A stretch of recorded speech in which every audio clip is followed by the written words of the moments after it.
Friend, রং লেখা আর্টে সবাইকে স্বাগতম। দেখো বন্ধুরা, তোমাদের জন্য আজকে যে ড্রয়িংটি নিয়ে এসেছি সেটি হচ্ছে একটি শিপ ড্রয়িং বা একটি জাহাজ, বড় জাহাজ। সেই জাহাজটি আমি ড্রয়িং করব স্টেপ বাই স্টেপ, ধরে ধরে এইভাবেই তোমরা দেখবে। আশা করি তোমাদের কাছে ভালো লাগবে। আর তোমরা যদি এখান থেকেই শিখতে পারো জাহাজ ড্রয়িংটি, তাহলে রং লেখা আর্টের সার্থকতা। দেখো, রং লেখা আর্ট কিন্তু এইভাবে জাহাজের যে একটি কাঠামো বা যে একটা আকৃতি, সেটি কিন্তু ফুটিয়ে তোলার চেষ্টা করছে। তারপরে জাহাজের উপরের অংশে যে ব্যাপারগুলো থাকে সেগুলো দেওয়া হচ্ছে, যে লম্বা লম্বা যে অ্যান্টিনার মতো টাওয়ারের যে ব্যাপারগুলো, সেগুলো অ্যাড করে দিলাম। চিমনিগুলো অ্যাড করে দিলাম, যেগুলো দিয়ে ধোঁয়া ওঠে উপর দিয়ে, সেগুলো অ্যাড করে দিচ্ছি। তারপরে ছোট ছোট যে জানালাগুলো বা দরজাগুলো, যেটা দূর থেকে বোঝা যায় যে এটা জাহাজের একটি জাহাজ যাচ্ছে, সেটি আমি ফুটিয়ে তুলছি পেন্সিলের মাধ্যমে।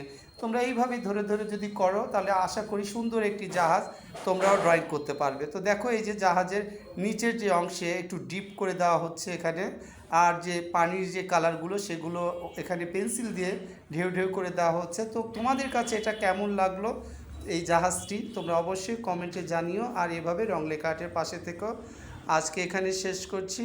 তোমরা সবসময় রং লেখা আর্টের ভিডিও দেখবে আর রং লেখা আর্টকে এভাবে এগিয়ে নিয়ে যাবে, এটাই আমার চাওয়া এবং পাওয়া।